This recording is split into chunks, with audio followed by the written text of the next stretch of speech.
मंजिलें मिले न मिले ये तो मुकद्दर की बात है। मंजिलें मिले न मिले ये तो मुकद्दर की बात है, लेकिन अगर हम कोशिश न करें तो ये तो बिल्कुल गलत बात है। नमस्ते 12th क्लास। आज की वीडियो में हम हमारी हिंदी पुस्तक वितान का जो फर्स्ट चैप्टर है सिल्वर वेडिंग, उससे संबंधित अभ्यास के जो क्वेश्चन हैं उनका अध्ययन करेंगे। 3 पार्ट में मैंने इस पाठ को पूरा किया है। आशा है कि आपको ये पाठ अच्छे से समझ में आ गया होगा। आपकी परीक्षा में 5-5 नंबर के 2 बड़े क्वेश्चन वितान पुस्तक के जो लेसन होते हैं उससे संबंधित आते हैं, तो आप अच्छे से जो बड़े क्वेश्चन हैं उनका अध्ययन करेंगे, समझेंगे। फर्स्ट क्वेश्चन है, यशोधर बाबू की पत्नी समय के साथ ढल सकने में सफल होती है, लेकिन यशोधर बाबू असफल रहते हैं, ऐसा क्यों है? यशोधर बाबू जो इस कहानी के मुख्य पात्र हैं, उनकी पत्नी समय के अनुसार ढल जाती है, यानी कि समय वर्तमान समय में ढल जाती है। उसी तरह का खाना पीना, उसी तरह का पहनावा, उसी तरह की विचारधारा बदल लेती है, लेकिन यशोधर बाबू नहीं बदल पाते। ऐसा क्यों है?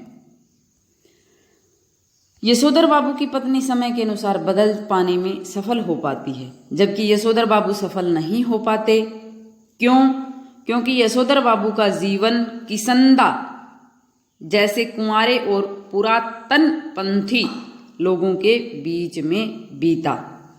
किसंदा जो यशोधर बाबू के गुरु हैं, आदर्श हैं, सबसे करीबी हैं, उनकी विचारधारा का असर यशोधर बाबू पर पड़ा। और किसंदा थे, वो कुंवारे थे, पुरातन पंथी यानी कि पुरानी विचारधाराओं पर चलने वाले थे, और जब वो उनके पास अधिक रहे तो उनका प्रभाव यशोधर बाबू पर पड़ा। वे जीवन भर किसंदा के सिद्धांत पर चलते रहे। वे नई पीढ़ी के साथ सामंजस्य नहीं बिठा पाए। जो नई जनरेशन के लोग थे, उनके बच्चे थे, उनकी पत्नी जो नई विचारधारा में बदल चुकी थी, उसके साथ वो अपना मेल नहीं बिठा पाए। और उनकी पत्नी अपने बच्चों के साथ आधुनिकता यानी कि मॉडर्न जमाने को अपना लेती है। वह हमेशा ही अपने बच्चों की पक्ष लेती है। ये मान लें कि उनकी पत्नी को या तो ये शौक था, चाव था, या उनकी विचारधारा बदल जाती है, या वो अपने बच्चों के लिए अपनी विचारधारा बदल लेती है, लेकिन वो खुद को मॉडर्न बना लेती है, लेकिन यशोधर बाबू नहीं बना पाते। पाठ में जो हुआ होगा वाक्य की आप कितनी अर्थ छवियां खोज सकते हैं? पाठ में जो हुआ होगा 2-3 बार आया था, तो इस वाक्य को आप किस अर्थ में ग्रहण करते हैं? जो हुआ होगा शब्द पाठ में ध्वनित होता रहता है, कई बार आता है। यह शब्द अनिर्णय की स्थिति में लाता है। जब हम कहते हैं कोई बात को कि हमें पूरी बात पता नहीं होती, या उस बात से हम पूरी तरह से सहमत नहीं होते, तो अगर हमसे कोई पूछे कि उसके साथ क्या हुआ या ऐसा क्यों है, तो हम ये कह देते हैं कि जो हुआ होगा। और यह बात इस कहानी के अंदर आई है। यशोधर बाबू के ऊपर किसंदा का प्रभाव है। किसंदा की मृत्यु के संबंध में उन्हें जवाब मिलता है जो हुआ होगा। किसंदा की मृत्यु हो जाती है, जो यशोधर बाबू के आदर्श हैं। जब इस विषय में यशोधर बाबू किसी से पूछते हैं कि उनकी मृत्यु कैसे हुई, क्योंकि वो इतने बूढ़े हुए नहीं थे, क्या कारण था, तो उनको जवाब दिया लोगों ने कि जो हुआ होगा। रिटायरमेंट के बाद किसंदा गांव चले गए थे। साल भर बाद उनकी मृत्यु हो गई। उनको कोई बीमारी भी नहीं थी। वे अपने बुढ़ापे में उपेक्षा का शिकार हुए, क्योंकि वो कुंवारे थे, ना उनके बाल बच्चे थे, ना उनकी सेवा करने वाले थे। किशनदा ने कईयों को आश्रय दिया था, फिर भी बुढ़ापे में किशनदा को किसी ने सहारा नहीं दिया। उनकी मृत्यु का कारण कोई जानता भी नहीं कि कैसे मृत्यु हुई। लोगों ने इतना किनारा कर लिया था। तो किशनदा की मृत्यु जो हुआ होगा से हुई, यानी कि उनकी परवाह किसी को नहीं थी। वो पुरानी सोच विचारधारा के थे, या हम कह सकते हैं कि वो नई आधुनिकता के आधार पर जो जिस चीज़ों की ज़रूरत होती है वो नहीं कर पाए। अपने लिए हम कह सकते हैं घर या पैसा इकट्ठा कर नहीं पाए, जिसके कारण वो बुढ़ापे में अपनी सेवा है या अपना कोई इलाज है वो नहीं करवा पाए थे। समहाउ इम्प्रॉपर वाक्यांश का प्रयोग यशोधर बाबू लगभग हर वाक्य के प्रारंभ में तकिया कलाम की तरह करते हैं। इस वाक्यांश का उनके व्यक्तित्व और कहानी के कथ्य से क्या संबंध बनता है? समहाउ इम्प्रॉपर वाक्यांश है वो यशोधर बाबू बात बात पर करते हैं। क्या उनके व्यक्तित्व में ही ऐसा कुछ है? और कहानी कथ्य होती है बात, कहानी की बातों में उनके कथ्य से क्या संबंध है? यशोधर बाबू पूरे पाठ में समहाउ इम्प्रॉपर शब्द का प्रयोग करते रहते हैं। समहाउ इम्प्रॉपर का क्या अर्थ होता है? कुछ गलत ही है, गलत होगा। यशोधर बाबू अपने गुरु किशनदा की तरह पुरातन पंथी थे। वे आधुनिक पीढ़ी के साथ सामंजस्य नहीं बिठा पाए। हर बात में वे आधुनिकता पीढ़ी के लोगों को नुक्ताचीनी निकालते थे। समहाउ इम्प्रॉपर उनके जीवन में व्याप्त असंतुलन को दर्शाता है, जो हमेशा कुछ न कुछ गलत होने की बात करता है। समहाउ इम्प्रॉपर उनके जीवन में व्याप्त असंतुलन, यानी कि वो किसी भी बात को लेकर संतुष्ट नहीं रहते। वो हमेशा जो मॉडर्न लोग हैं, नई पीढ़ी के जो लोग हैं, उनमें नुक्ताचीनी यानी कि कमी निकालते रहते हैं। जब उनके बच्चे घर में गैस चूल्हा लेकर आते हैं या फ्रिज लेकर आते हैं, तो भी वो कहते हैं कि समहाउ इम्प्रॉपर की ये सब गलत है, इनके बिना भी तो काम चल सकता है। या नए बच्चे का जो खाने पीने का जो तरीका है, या उनकी लड़की के जो कपड़े पहनने का तरीका है, उसको भी वो समहाउ इम्प्रॉपर कहते हैं। या उनकी जो सिल्वर वेडिंग का उत्सव है, उसको भी वो समहाउ इम्प्रॉपर कहते हैं। यानी कि नई विचारधारा को ही वो समहाउ इम्प्रॉपर कहते हैं, उनको वो नहीं मानते। यशोधर बाबू की कहानी को दिशा देने में किशनदा की महत्वपूर्ण भूमिका रही है।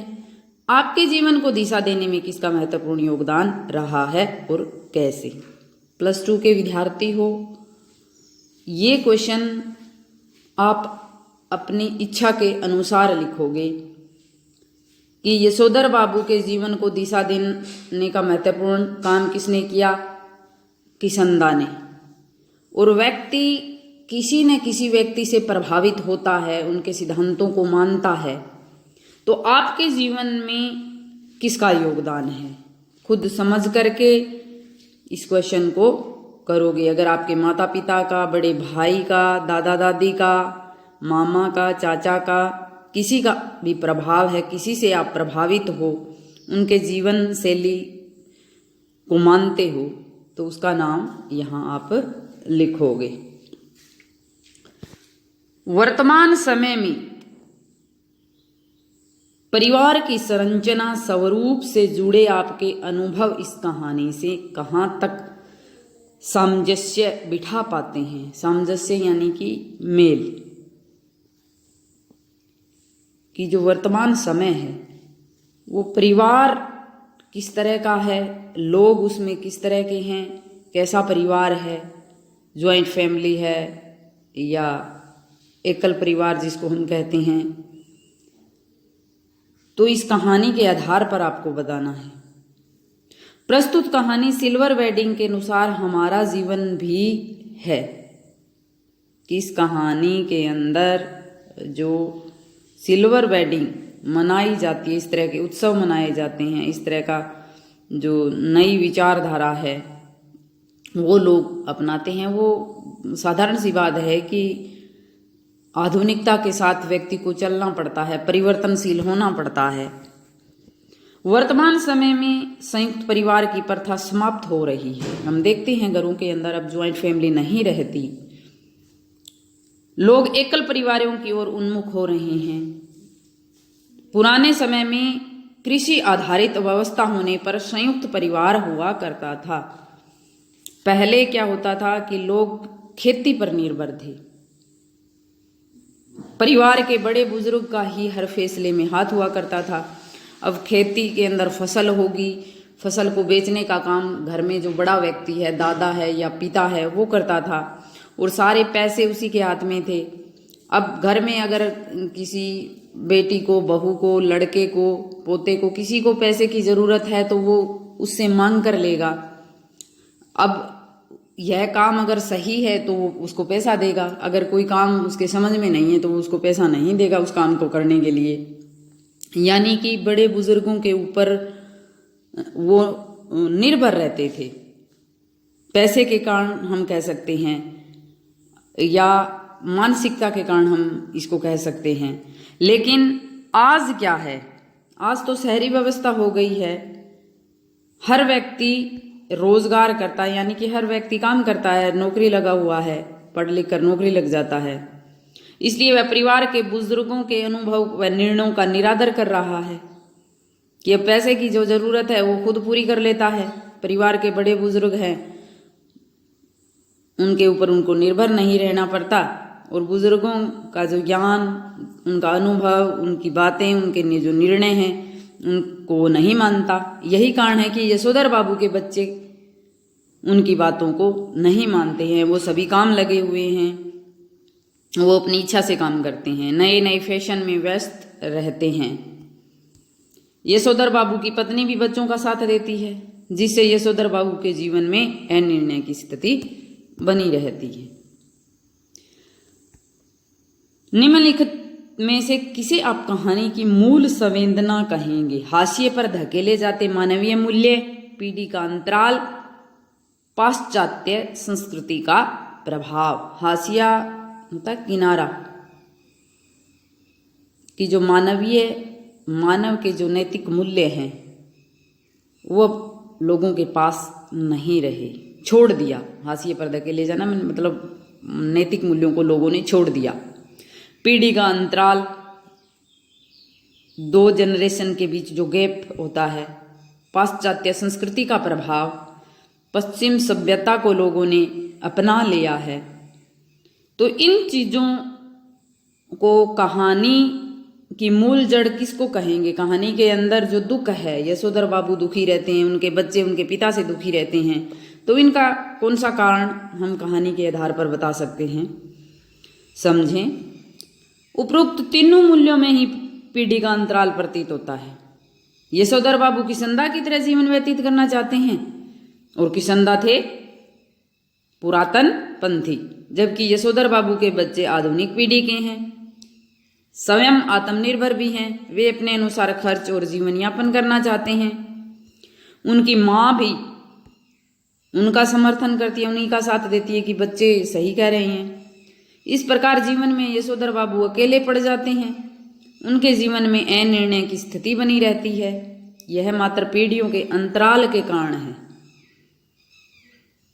कि जो बुजुर्ग लोग हैं वो पुरानी विचारधारा को सही मानते हैं और नई जनरेशन नई विचारधारा को मानता। नई तरह के खाना पीना, नए ज़माने के कपड़े, उस तरह का व्यवहार, बोलचाल, उसी तरह के फंक्शन वो मनाना चाहते हैं। और ये सब चीज़ें बुजुर्ग लोग यानी कि यशोधर बाबू को सही नहीं लगते।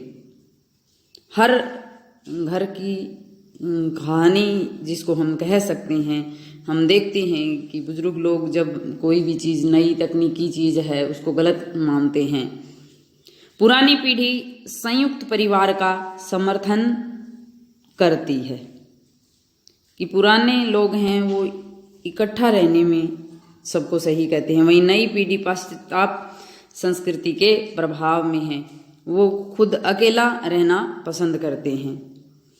तो ये तीनों कारण ही हम इस कहानी के दुख का कारण मान सकते हैं। आशा है कि आपको अच्छे से क्वेश्चन आंसर समझ में आ गए होंगे। धन्यवाद।